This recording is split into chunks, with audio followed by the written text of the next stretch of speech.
Mia Wallace. Mia Wallace is introduced entirely through reputation. Before she ever appears on screen, other characters explain the story of Antoine Rocamora being thrown off a balcony for supposedly giving her a foot massage, framing her as a dangerous femme fatale whose proximity alone can destroy a man. But once she finally enters the film, the persona dissolves. Mia functions less like a scheming noir archetype and more like a woman consumed by stylish ennui, shaped by her past as a failed actress whose television pilot, Fox Force 5, never reached series. Her entire presentation signals a person performing her own life, intentionally cultivating an aura of mystery through silence, languid pacing, and drug-induced detachment. The Jack Rabbit Slims sequence illustrates this clearly, because her staccato dialogue and measured pauses force Vincent Vega to match her rhythm rather than the other way around. Her personality becomes performance, reflected in the iconic twist contest, which she approaches not with technical precision but with the improvisational looseness Tarantino instructed, based on old Godard and Fellini references used during preparation. Her overdose sequence shifts the tone of the film instantly. Mia mistakes heroin for cocaine, an error Tarantino staged with meticulous detail, including filming the syringe plunge in reverse to preserve safety and realism.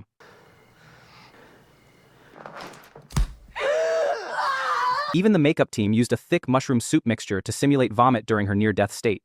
One of the most surprising production details is that Uma Thurman initially did not want the part, requiring Tarantino to read the entire Jack Rabbit Slims scene to her over the phone to convince her. She also feared dancing with John Travolta, knowing his legacy from Saturday Night Fever, yet the final footage became one of the most replicated scenes in film history.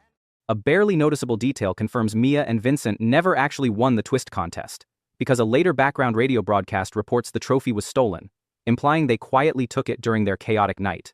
Mr. Pink. Mr. Pink operates on pure logic in a crew dominated by emotional decision-making. The opening diner conversation establishes this immediately when he rejects tipping on the grounds that social expectations do not override personal judgment. His refusal is not stinginess but a philosophical position based on efficiency and fairness. This attitude extends through the entire film. After the heist collapses, he is the only character who consistently analyzes the situation instead of reacting to it. He deduces that the police response was too fast, concluding that there must be a mole inside the crew. He pushes repeatedly for abandoning Mr. Orange to focus on retrieving the diamonds, treating the crisis as an operational failure rather than a moral dilemma. This clinical thinking sets him apart from Mr. White, whose loyalty overrides caution, and Mr. Blonde, whose sadism destabilizes the group. Even his irritation about being assigned the codename Pink reveals his underlying need for dignity balanced against a willingness to follow rules if it benefits the mission. Steve Buscemi's casting added dimension to the role. Before acting, he worked both as a stand-up comedian and a New York firefighter, backgrounds that contributed to his rapid, high-pressure delivery. The famous tipping debate is often assumed to be improvised, but it was scripted with precision, reflecting Tarantino's own thoughts during his minimum wage years. You don't believe in tipping? You know what these chicks make? They make shit. Don't give me that. She don't make enough money, she can quit. A surprising real-world consequence is that Buscemi now overtips in restaurants, worried people will associate him with Mr. Pink's stance. His escape at the film's end has been debated for decades. While the camera never shows his capture or death, the audio reveals police shouting orders followed by gunfire and arrest procedures, implying he did not make it far. Yet Buscemi appears later in Pulp Fiction as the Buddy Holly waiter at Jack Rabbit Slims, leading many fans to interpret that cameo as evidence that Mr. Pink survived, served time, and ended up working a job where he depends entirely on tips. O-Ren Ishii. O-Ren, Ishii's rise to power, is presented as a fusion of trauma, discipline, and absolute control. Her backstory is delivered through a stylized anime sequence, showing her parents murdered by boss Matsumoto when she was 9 years old. The shift to animation reflects the way a child would perceive extreme violence, with exaggerated blood spray, distorted emotional perspective, and the surreal intensity of memory. By age 11 she commits her first assassination, and by adulthood she becomes one of the most feared killers in Asia. When she ascends to lead the Tokyo underworld, her authority is challenged on the grounds of her mixed Chinese and American heritage. The confrontation with boss Tanaka ends with her decapitating him instantly, followed by a speech that sets her rules. Anyone who disrespects her background will pay with their life. Pay for bringing up either my Chinese or American heritage as a negative is. I collect your fucking head. Her command style blends aristocratic poise with swift brutality. Tarantino uses this mixture to elevate her beyond a simple antagonist, instead framing her as a fully realized warrior with a code that parallels the bride's own discipline. Her duel with the bride in the snowy garden is constructed as a stark contrast to the chaotic massacre inside the House of Blue Leaves. Instead of dozens of enemies, only 2 remain, creating a quiet battle built around precision and mutual respect. O-Ren even acknowledges her earlier mistake when she mocked the bride's sword, apologizing just before she dies. Her death is timed carefully. When she warns the bride that she may not last 5 minutes, the edited runtime from that moment to her decapitation is exactly 4 minutes and 59 seconds. Lucy Liu's preparation involved months of sword training, including instruction from Sonny Chiba, who also appears in the film as Hattori Hanzo, creating an internal lineage between actor and character. O-Ren's visual design, especially her white kimono and the snowy backdrop, directly references the 1973 film Lady Snowblood, which heavily inspired Kill Bill's tone and revenge structure.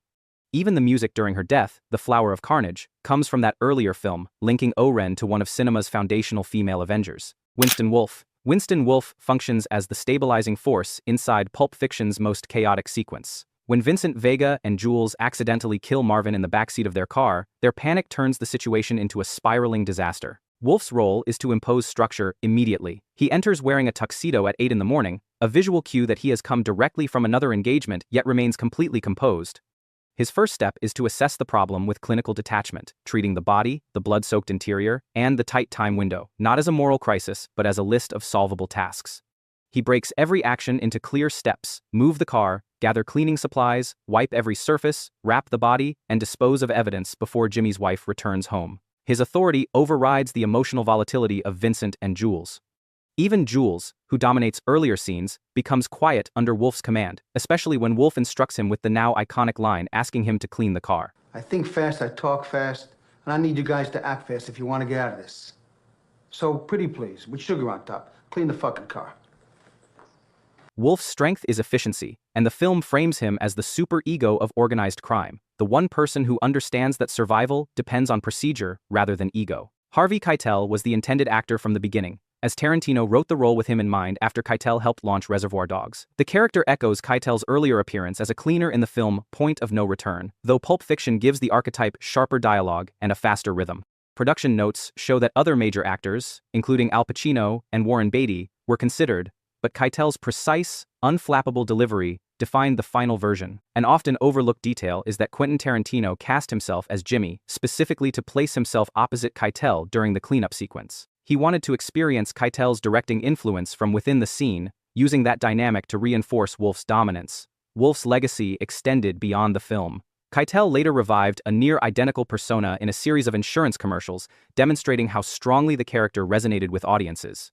Despite his minimal screen time, Wolfe reshaped the entire film's pacing, resolving its messiest conflict through timing, protocol, and absolute command. Lieutenant Aldo Raine. Lieutenant Aldo Raine is constructed as a piece of American folklore placed inside a World War II revenge narrative. He introduces himself as the leader of a guerrilla unit whose mission is to collect 100 Nazi scalps per soldier, framing the war not as geopolitical conflict but as frontier justice. His exaggerated Tennessee Mountain accent marks him as an outsider in the European theater, and his drawl is rooted in a specific Smoky Mountains dialect Brad Pitt studied for the role. Raine approaches combat as a business model, stating that he is in the Nazi killing business, and business is booming. His strategy relies on psychological warfare.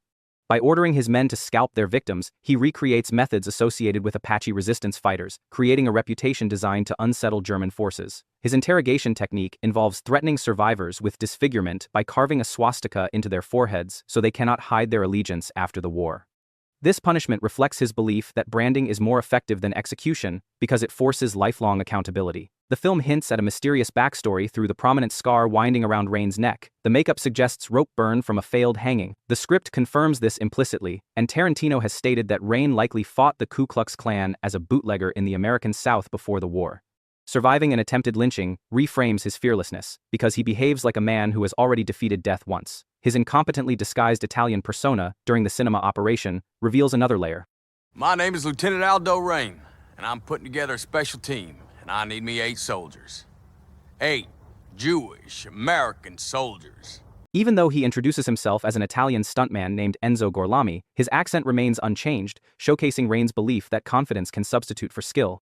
The performance intentionally exaggerates the jutting shape of Pitt's jaw, which mirrors Marlon Brando's physicality in The Godfather, embedding a cinematic reference inside his fake identity.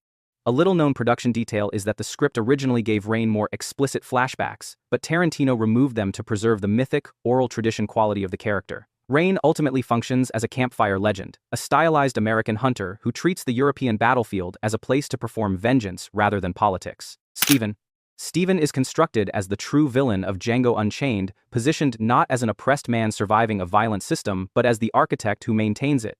His introduction is deceptive. He first appears as an elderly, shuffling house servant, expressing exaggerated shock at Django's presence inside Candyland. Wanna know my name or the name of my horse? You ask me. That's who the hell you calling Snowball, horse boy? I'll snatch your black ass off that nag down here in the mud so fast make your head. Performing subservience in a way designed to appease Calvin Candy. However, this persona is a mask. Once Stephen is alone with Calvin, his entire demeanor changes. He abandons the submissive tone, sits in Calvin's chair, pours brandy, and speaks to him as an equal or even a mentor. The shift reveals that Stephen, not Calvin, controls the plantation's operations. He manages the labor force, monitors movement on the property, tracks discipline, and protects the hierarchy that grants him limited but significant authority. His power depends on the continuation of the system, so he enforces its cruelty with more intensity than Calvin himself.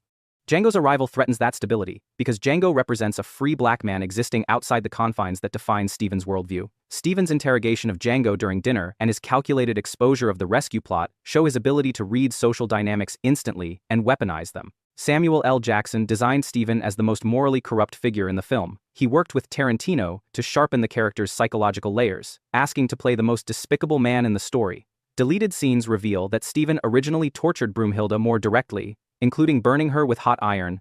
But Tarantino removed these moments, fearing that the audience's hatred would become so intense it would overshadow the film's narrative balance. Jackson also altered his physicality by adopting a hunched posture, slowing his gait, and wearing opaque contact lenses to suggest cataracts, creating a visual divide between Stephen's public performance and his private intellect. Stephen's final moments, where he screams threats at Django while lying on the ground with a broken leg, expose his real dependency on Calvin's power and his inability to exist without the system he upheld. His survival instincts collapse completely once his authority is stripped away, revealing the character as a psychological study of internalized oppression turned into institutional enforcement.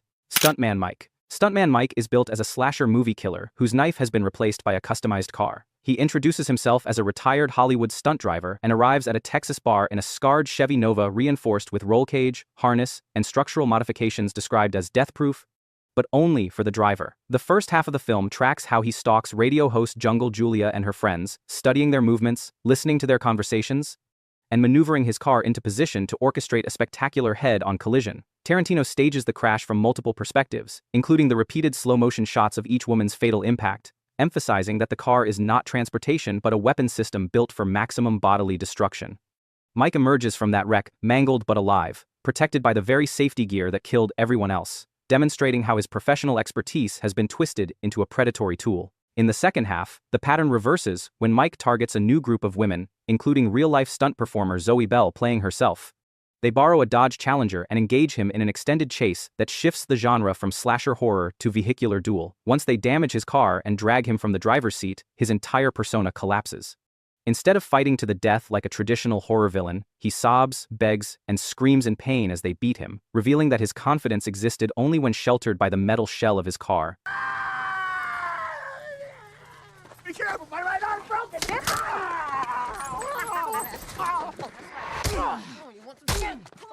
Kurt Russell's casting deliberately referenced his earlier reputation as an action star from the 1980s, restoring his dangerous edge after years of family-friendly roles. He performed many of his own driving stunts, drawing on his personal interest in racing to ground Mike's skill in real physical control. The film's focus on a vehicle that is safe for one person but lethal for a passenger mirrors a real production incident on Kill Bill, where Uma Thurman was injured in a car crash, an event Tarantino has since described as one of his biggest professional regrets. Dr. King Shultz. Dr. King Shultz is framed as an outsider who uses language, law, and contracts instead of brute force to navigate the American South before the Civil War. He first appears in a dentist wagon topped with a giant tooth, posing as a traveling doctor while actually hunting bounties. In his opening scene, he negotiates Django's release from slavers through a mixture of politeness, legal talk, and sudden violence, then immediately follows procedure by producing documents that justify the killing of the sheriff. His method is to turn the written rules of the United States against the criminals who hide behind them. He trains Django to identify wanted men, to read posters, and to understand that each target is not a random victim, but an officially sanctioned execution. Their winter montage, collecting bounties across the mountains, establishes a partnership based on contractual equality rather than ownership. Shultz's moral structure becomes most visible at Candyland. He insists on playing the part of a wealthy investor to infiltrate the plantation, yet privately shows increasing disgust at slavery's rituals, from forced fights to the branding of escapees. He anchors Django's quest by retelling the German legend of Siegfried and Brunhilde, translating Django's rescue mission into a mythic story where a hero walks through fire to reclaim his wife. The turning point arrives when Calvin Candy demands a handshake to finalize the transaction. Shultz has achieved his goal and could leave alive, but his ethical threshold has been crossed. Instead of accepting symbolic humiliation, he shoots Candy, fully aware that he will be killed seconds later. You really want me to shake your hand? I insist. If you insist. I couldn't resist. The role was written specifically for Christoph Waltz, who treated Tarantino's dialogue like a stage script and refused to improvise. During horse training, he dislocated his pelvis in a fall, and Jamie Foxx bought him a custom saddle with a seatbelt and high back, so he could continue riding scenes without delaying production. Loved exploring these Tarantino characters with me? Then you'll be obsessed with the next video on your screen, so click on it and dive in.